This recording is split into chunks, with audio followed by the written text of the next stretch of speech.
Have you ever heard something 100 times and still felt like something was missing? Like there's a deeper truth no one's saying, but your body knows it's there. You've heard about the patriarchy. You've heard about emotional unavailability. You've read the posts, sat in the therapy sessions, maybe even blamed yourself. But there's still that itch in your mind, that whisper, you're close, but not quite there. There's a piece of the puzzle no one wants you to find. Today, we're going straight to it. Welcome back to the Narcissistic Abuse Recovery Podcast. I'm Lynn, your host, and in this episode, we're going to lay it bare, not just what's happening inside relationships that leave you drained, unseen, and carrying all the emotional weight, but why and how, and for what deeper purpose. Because this isn't just about narcissistic behavior.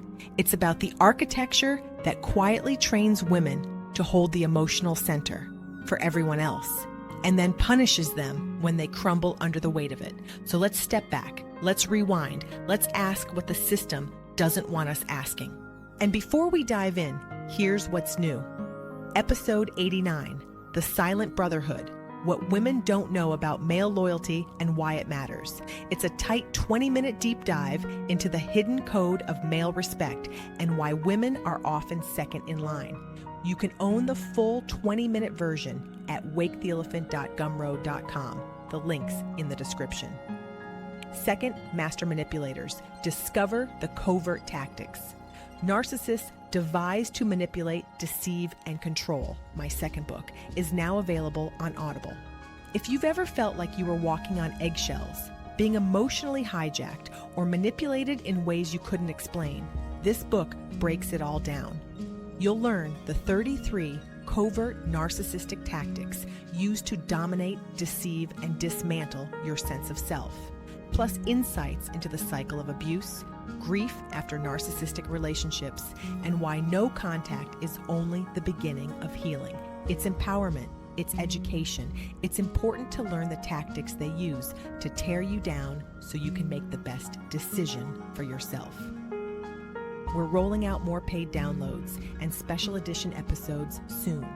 These take time to create, and your support helps cover production costs and keeps our research deep. Watch the feed for those special releases. We're diving deep into the systems that shape us. We've been deconstructing the patriarchy since episode 69. Go back and download those earlier episodes to follow the complete series.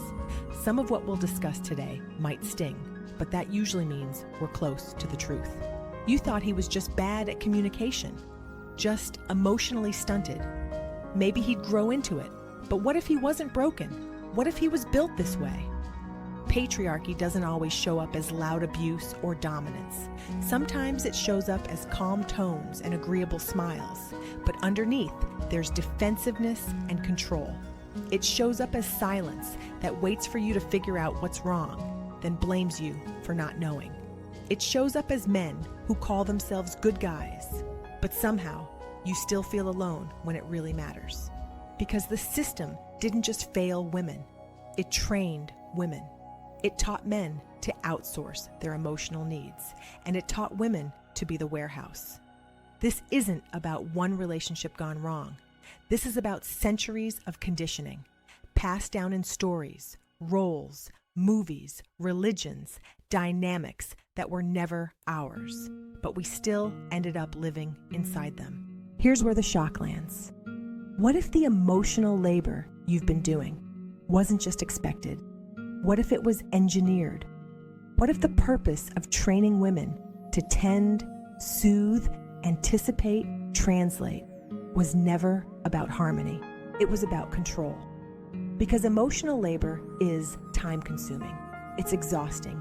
It keeps you distracted. It makes you believe your worth is in how well you manage other people's moods. And when women are over-functioning emotionally, they're not questioning power. They're not asking for more. They're just trying to stay afloat. That's the deeper why, not he doesn't know better. But he was never asked to, and you were never allowed not to. So if your brain has been circling something, if you felt like all the therapy talk and empowerment language still didn't land, if you've said, I know it's unfair, but why does it feel like this? This is why. You weren't just navigating a hard relationship. You were running a system no one else was acknowledging. You were carrying both hearts, while yours was the only one cracking open. And now that you see it, now that you feel the cost, something shifts. It's not peace right away. It's grief. It's rage. It's, how long have I been doing this?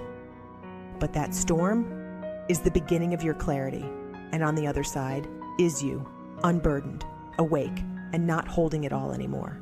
So to bring this home, I want to name the work, because emotional labor isn't just a concept. It's a full-body, invisible job so many women perform daily without credit, thanks, or support. Let me show you what it really looks like, maybe for the first time, in words that feel like yours. Here are 20 ways emotional labor shows up in real life. 1. Rephrasing your truth so he won't get defensive. 2. Checking his mood before saying anything important. 3. Translating his silence into meaning. 4. Calming him down, then calming yourself quietly. 5. Making the therapy appointment or his dentist appointment and reminding him to go. 6. Keeping peace with his family so he doesn't have to. 7. Running the household calendar without it being noticed. 8. Picking your words carefully, again. 9. Avoiding triggering topics to keep the night smooth. 10. Holding back your win so he doesn't feel small.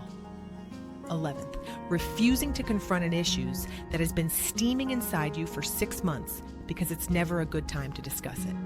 12th, making excuses for his behavior to your friends. 13, being his sounding board but not feeling heard. 14, doing all the prep for every serious talk. 15, reading tension in his body like it's your second language. 16, carrying every celebration, holiday, and emotional milestone. 17, checking in with everyone before checking in with yourself. 18, managing your own tone so he doesn't check out. 19th, being the one to fix it, again. 20, having to behave perfectly just to receive basic warmth. 21, apologizing just to make the room feel safe. If any of that felt like deja vu, I want you to hear this. You're not too sensitive. You're not needy. You're not imagining it. You are doing the emotional work for two. And you are not receiving anything back for yourself. No wonder you're exhausted. So maybe you've heard all of this before. Maybe you've read the blogs. Maybe you have researched via ChatGPT, and it hasn't made sense yet. Like some part of your mind kept circling the same question. Why? Why was I the one holding everything? Why does he seem so unaware? Why does this dynamic keep happening, even when I know better? Maybe you felt like you're missing something, like there's a deeper truth right under the surface, one your body knows is there, even if no one's named it yet. That truth is this: it was never just about him. It was about a system that needed you emotionally occupied so you wouldn't be emotionally free. A system that taught men to lean on your labor and call it love.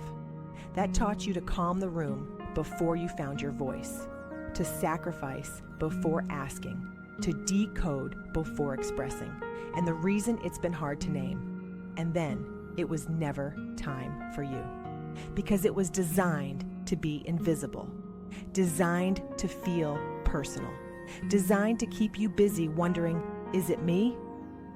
But now, you found the thing the system didn't want you to find. And that moment, when your brain stops spinning, your heart drops, and something in your chest whispers, oh, that's the click. It's not peace at first. It's shock. It's grief. It's the beginning of a reckoning. But after that, you start to breathe differently. You speak more clearly. You stop carrying what was never yours.